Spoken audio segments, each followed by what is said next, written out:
by the roadway over there. Now, we just saw the 5821 car. Look at what's moving. That's not from Boston. That's bus number 8361.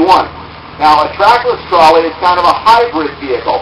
It runs on electricity, but it uses rubber tires. On the rail trolleys, the 600-volt current, the positive's in the wire, and the negative is one of the rails. Since that's a rubber-tired vehicle, you have to have two wires up, and that's what it rides on. Now, he's backing up right now. You can also see, those of you who might have visited Seashore before, there are a series of obviously new wooden poles over there in that parking lot area. We have under construction now a loop for the trackless trolleys, and another one's going to be built up by our Highwood exhibit barn. So hopefully fairly soon, he won't have to back the bus up like he just did. He'll be able to come down to that little traffic island, make a loop, and go up to take people up to the exhibit barn.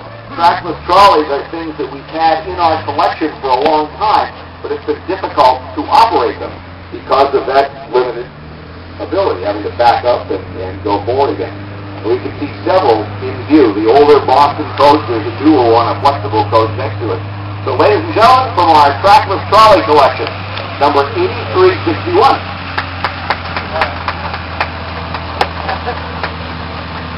All right, we have a very special vehicle coming in here. I need to get out of the way of this thing.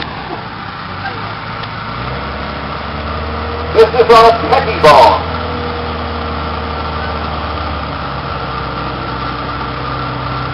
The petty ball is the vehicle that can travel both on the road, on the rubber tires, or as Chuck has done, he put special wheels down there and can run on the railroad. So he could get on at the crossing, get off where he needed to, and carry things all over the place. The petty bone could be a bucket loader. The petty bone can be a grappling hook. The petty bone can do all sorts of things. But I need a volunteer for a minute. Son, could I borrow your chair for a moment?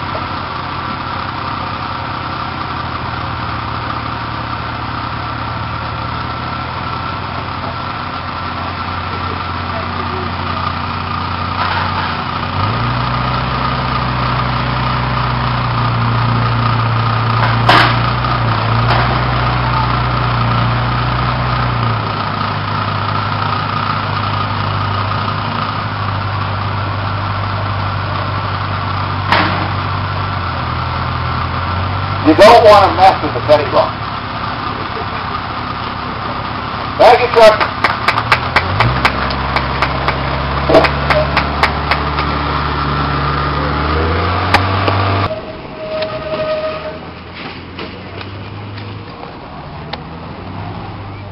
In the United States, in many communities, the trolley eventually gave way to the bus. There was a time also when the buses and the trolleys ran together. There was kind of an overlap. And you're looking at one of the more famous bus designs of all time. This is bus number 6069 from Boston. It's a General Motors product. They call it their New Look bus, but the drivers who drove them called it something else. They called it the fishbowl. And the reason is all that glass in the front. Imagine you driving your automobile and having such a big front window that you could practically see down to your feet. That's the case here. Big front window. These were built and ran all over the place. And number 6069 was also used as a training bus. And it's helpful to us here at Seashore. We can't take the trolley cars off the property. We don't have any rail out into the road. But several of the buses are registered for over-the-road service.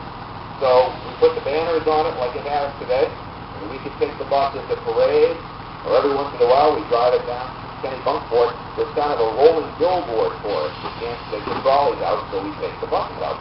So ladies and gentlemen, from Boston, the New Look bus, or fishbowl bus, number 6069.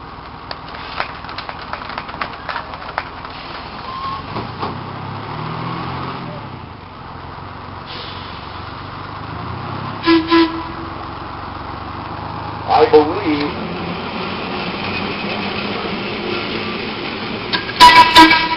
now the other one that we outshopped last year cannot come into the loop, so you're all going to get sore neck looking left, or I'll get a sore neck looking right.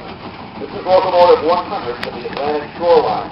Now, those of you who have come in and taken our tour already have probably been told by your tour guide that the Atlantic Shoreline was the trolley line that serviced this part of southern Maine, and our tracks are built on its roadbed.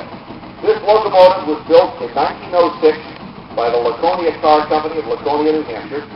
It had its restoration completed last year as part of a grant. We received very little grant money, but we were able to secure a federal and state grant administered locally to rebuild this locomotive. It is what they called in the day a cab on a rack. If you think about it, it's just a flat car with a cab on it, and Dick, our operator, can be up there and can see quite well.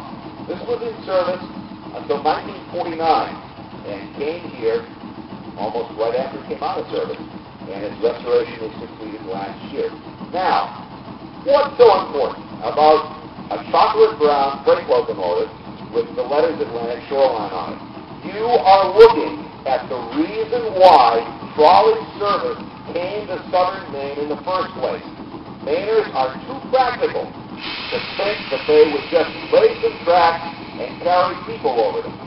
There are large textile mills, as they were, in Sanford, Maine, Italy, which were located along a river. The mills had a big problem. The railroad that they needed to get their raw materials in and their goods out was 2 miles away in Sanford's village of Springvale, and the railroad would not build a spur line into Sanford. That meant the mills had to haul everything by wagon and pay the railroad to load and unload the freight cars. Very, very cost inefficient. So the mill owners and other investors got together and built themselves a trolley line and used electric locomotives to haul the full freight cars from the railroad station in Springvale to the mills in Sanford. It worked. And they ran passenger service too. And the people liked it. They traveled back and forth. They had to live right by the mills. When that was perfected, when that worked for them, they turned to their second problem: coal. The factories were fired by coal boilers. They used hundreds and hundreds of tons of coal. The cheapest way to buy coal in that day was by the shipload. Where are the ships? Out here. Cape Porpoise is the deepwater harbor. So many of these same investors built another trolley line from Sanford, downtown Sanford, through Sanford, South Sanford, into West Kennebunk, right by where the main turnpike entrance is now, right past where Kennebunk High School is right now, right through downtown Kennebunk Street, right along Route 35 where all those beautiful mansions are, across the Kennebunk Landing, across the Kennebunk River, through parts of what's now the Cape Arundel Golf Course, to the big intersection that's down here about a mile away, across the road, and out to Cape Porpoise, where they had their own dock, loading facilities. They could bring the ships right up, unload all the coal, and haul it into Sanford. And that's what they used to haul the coal. Passenger service came along with it. And guess what? Those mill workers who had to swelter on a day like this because it's 20 degrees warmer in Sanford could hop a trolley car and come to Kennebunk Port and cool off. So you're looking at the reason why trolleys came to southern Maine in the first place. So ladies and gentlemen, from the Atlantic Shoreline right here in Maine, our locomotive number 100.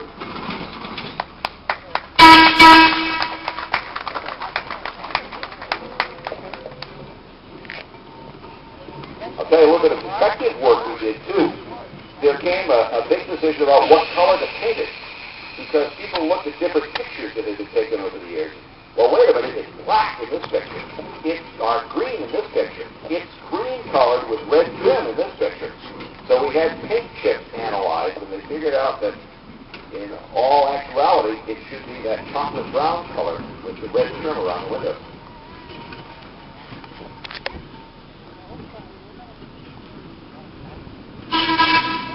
Think about it too, that would be working the yards where all the mill buildings were, with the motorman up in that cab with all those windows. It'd be like you being out on your sun porch